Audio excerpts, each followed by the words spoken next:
வணக்கம். JK channel மூலம் வரவேற்கிறேன். எனக்கு நெறைய கடன் பிரச்சனை இருக்குங்க. இந்த கடன் பிரச்சனையிலேருந்து வெளிய வரதுக்கான வழிய நான் எங்கெங்க தேடினாலும் எனக்கு கிடைக்க மாட்டுது.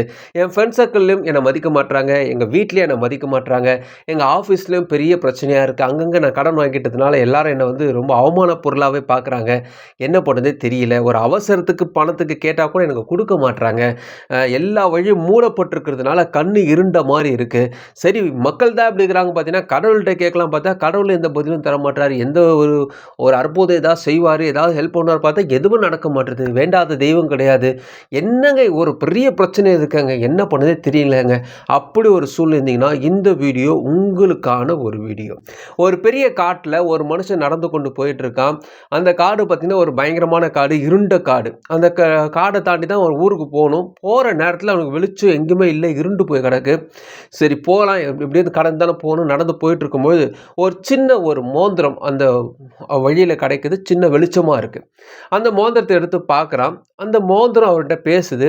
"நீ என்கிட்ட பேசிக்கொண்டே இரு. நான் உனக்கு வெளிச்சம் தந்து கொண்டே இருப்பேன்னு" பேசுது. இவன் ரொம்ப ஆச்சரியமா பார்க்குறான். பரவாயில்லையே, மோதிரம் பேசுது. "ஆமா, நீ என்கிட்ட பேசிக்கிட்டே இரு.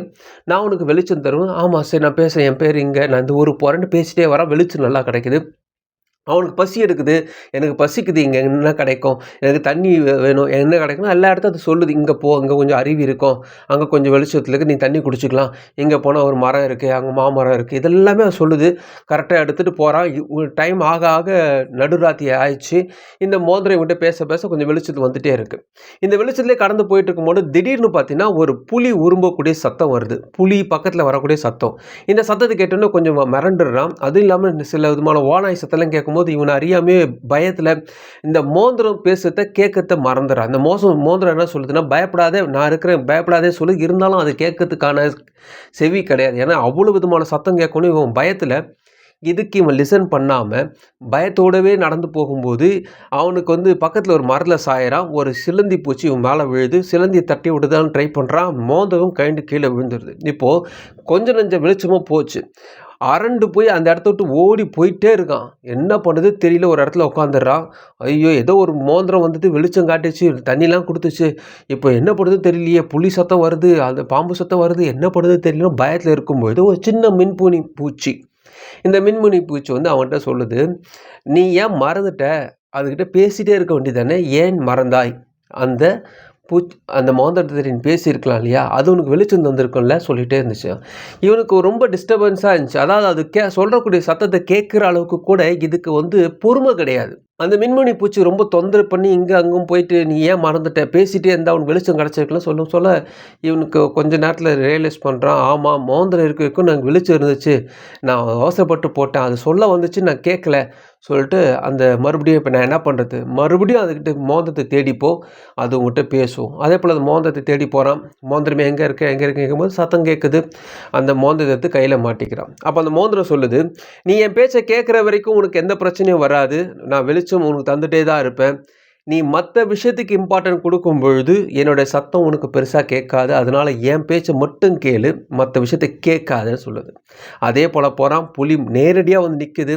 இந்த மோதிரம் என்ன சொல்லுது, மோதிரத்த "நீ உன் கைய நீட்டு." அந்த புலி பக்கத்துல நீட்ட சொல்லுது. அதேபோல நீட்டுறான். வெளிச்சம் இந்த மோதிரத்துலருந்து பெரிய ஒரு தீப்பிழம்பு போல வருது. புலி மிரண்டு ஓடிடுது.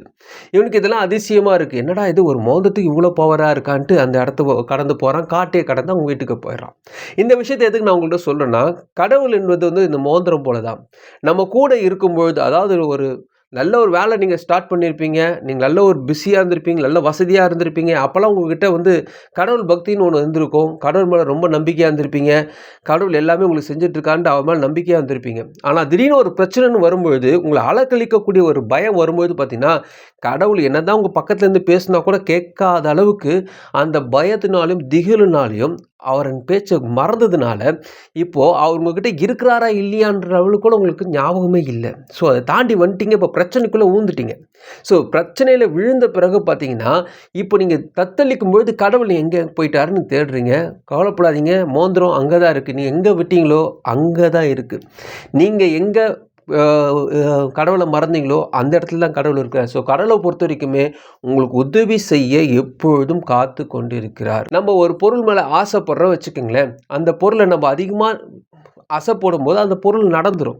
அதுக்கு எந்த விதமான சந்தேகம் நீங்க விதிக்காம, அது நீங்க அசை போடும்போது நடந்துரும். உதாரணத்துக்கு நீங்க ஒரு சினிமாவுக்கு போகணும்னு ஆசைப்படுறீங்க. ஒரு ரஜினி படம் ஒரு புதுசா ஃபர்ஸ்ட் ரிலீஸ்னோனே நீங்க வந்து விளம்பரப்படுத்துறாங்க தெரியுமா? அந்த விளம்பரத்த பார்த்து நீங்க ஆசைப்படுறீங்களோ இல்லையோ, அந்த விஷயம் வந்து உங்களுக்குள்ள கிரியேட் செய்ய ஆரம்பிச்சுரும். அத பார்க்கணும் பாரு ஒரு எண்ணம் வந்துரும். பார்க்குறீங்களா? ஸோ இது போல ஒரு எண்ணம் வருது. அதேபோல ஒரு ட்ரெஸ் எடுக்கிறதா இருந்தாலும் சரி, ஒரு டூர் போறதா இருந்தாலும் சரி, இதெல்லாம் உங்கள மீறி வரும்பொழுது என்ன ஆகும்னா, அந்த அசை போட உங்களுக்குள்ள ஒரு சந்தோஷம் வரும். நல்ல நினைவுகள், ஆசையான நினைவுகள் நீங்க அசை போட சந்தோஷம் வரும். அது துக்கமான ஒரு விஷயத்த நினைக்கிறீங்க. எனக்கு இவ்வளோ கடன் இருக்குப்பா. என்ன பண்ணுறது தெரியும்போது உங்களுக்கு ஒரு பயம் வரும். இதுதாங்க விஷயம். நீங்க எவ்வளோக்கு எவ்வளோ சந்தோஷத்த ஆசைப்படுறீங்களோ, அந்த சந்தோஷத்த நீங்க வந்து அனுபவிச்சுருவீங்க. நேரா போய் தொட்டுடுவீங்க. ஸோ சினிமா பார்த்துடுவீங்க, டூருக்கு போயிடுவீங்க, புடவ வாங்கிடுவீங்க, எல்லாமே பண்ணிடுவீங்க. இஎம்ஐ போடுறீங்களா, லோன் போடுறீங்களா, என்ன வேணா பண்ணி அந்த விஷயத்த நீங்க அடைஞ்சிடுவீங்க. ஏன்னா, அது உங்களுக்கு சந்தோஷத்த கொடுத்துருக்கு. ஆனா கடனுன்னு வரும்போது, அது உங்களுக்கு துக்கத்த தரும்போது, துக்கத்துக்கு மேல நமக்கு வந்து போடுறதுக்கு பயந்துகிட்டு, அத பத்தி நம்ம யோசிக்காமயே இருப்போம். ஸோ கடவுளோட விஷயம் என்னன்னு பார்த்தீங்கன்னா, நீங்க அந்த கடன முன்னாடி கொண்டு வாங்க. இந்த கடன்லேருந்து நீங்க வெளிய வர முடியும்னு கடவுள் சொல்றாரு. எனக்கு பெரிய கடன் இருக்கு. இது எப்படி நடக்கும் அப்படி கேட்டீங்கன்னா, எறும்புக்கு ஒரு பெரிய கல்லு போல இருக்கக்கூடிய விஷயம் நம்ம கண்ணுக்கு சின்ன கல்லு போல தெரியும். அதேபோல நமக்கு ஒரு பெரிய மலைப்பா அப்படி நம்ம சொல்லணும் இல்லையா? அந்த மலை கூட பார்த்தீங்கன்னா, பறக்கக்கூடிய கழுகுக்கு சின்ன பொருள் போல தான் தெரியும். விஷயம் என்னன்னா, சின்னது பெருசுன்றது நம்முடைய பார்வையில தான் இருக்கு. ஒவ்வொரு பார்வையில அது வேறுபடும். ஒருத்தருக்கு ரூ. 5,000ன்றது பெரிய கடனா இருக்கும். ஒருத்தருக்கு ரூ. 5,00,000ன்றது பெரிய கடனா இருக்கும். ஒருத்தருக்கு ரூ. 50,00,000ன்றது பெரிய கடனா இருக்கும். எண்ணிக்கையில குறைஞ்சு போகுமே தவிர, அவங்களுடைய நோக்கங்கள் ஒண்ணுதான். ஸோ பயம்ன்றது தான் அங்க விஷயமே. பயத்துல வேறுபாடு தான் இருக்கே தவிர, அங்க எந்த விதமான பிரச்சனையும் கிடையாது. நெறைய பேரு எப்படி இது நடக்கும்னு ஒரு கேள்வியோட இருக்கும்பொழுது தான், உங்களுக்கு இன்னும் பயம் வர ஆரம்பிச்சுரும். எப்படி நடக்குன்றது நீங்க கவலையே படாதீங்க. அது கடவுளுடைய திட்டம். அவரு என்ன செய்யணும்னு அவர் முடிவு பண்ணிடுவாரு. நம்ம பொறுத்தவரைக்குமே ஒரு கார்ல ஒரு ரோடு போறோம் வச்சுங்களேன், நமக்கு ஒரு மேப் தேவை. ஸோ சாலைய கடக்கிறது அல்லது ஒரு பாதைய உருவாக்குறதுக்கு ஒரு மேப் நமக்கு தேவைன்றது போல, பறக்கக்கூடிய விமானத்துக்கு ஒரு மேப் அவங்களுக்குன்னு தனியா ஒரு மேப் இருக்கும். அதேபோல கடலுக்கும் ஒரு மேப் இருக்கும். இந்த ஏரியா டெஸ்டினேஷன் அடையறதுக்கு. ஸோ ஒவ்வொரு இடத்துக்கு ஏத்த மாரி டெஸ்டினேஷன் இருக்கும் இல்லையா? அதேபோல நம்ம கடன் பிரச்சனைக்கு இப்படிதான் ரூட் இருக்கும். நம்ம ஒரு மைண்ட்ல இருப்போம் இல்லையா? இந்த மைண்டு கடவுளுக்கு இருக்காது. அவர் இப்படிதான் செய்வார். நம்மள மாரி அவர் யோசிப்பார் நீங்க நினைக்கக்கூடாது. அவரோட திட்டம் கழுகு போல வந்து தொட்டு போட்டு போயிட்டே இருக்கலாம். ஸோ அவருடைய வழி எப்படி வேணாலும் உருவாக்கலாம். அதாவது உங்களுக்கு உதவி செய்ய முடிவு பண்ணிட்டாருன்னா, உங்களுக்குன்னு தனியா ஒரு காட்டே அழிச்சு உங்களுக்குன்னு ரோட்டே உருவாக்குவாரு. ஸோ அதனால கவலைப்படாதீங்க. கடவுள் உங்களுக்காக வேலை செய்றார். கண்டிப்பா உங்களுடைய வழிய அவர் உருவாக்கி வைத்திருக்கிறார். அது வந்து இப்பதான் செய்ய போறாருன்னு கிடையாது. அவர் எப்பயோ உருவாக்கி வச்சுட்டாருங்க. நீங்க வெளிச்சம் தெரியாம நிக்கிறீங்க. அந்த வெளிச்சத்த நீங்க தேடி பாருங்களேன். வழி ஈஸியா தெரியும். அந்த வெளிச்சம் தான் கடவுள். கடவுள் மேல நம்பிக்கையா இருங்க. கடவுள் உங்கள கைவிடவே மாட்டார். ரொம்ப நொந்து போயிருந்தீங்கன்னா கவலைப்படாதீங்க. ரொம்ப திட்டிட்டேங்க அவர. என்ன மன்னிச்சுருவாரா கேட்டீங்கன்னா, அவர் உங்கள மன்னிக்காம இருக்க மாட்டார். அவர் இங்க என்னதான் தப்பு செஞ்சாலும் உங்க மேல அன்பா தான் இருக்கார். உங்கள அப்படி வேணா விட்டுட்டு வேடிக்கை பார்க்க மாட்டார்.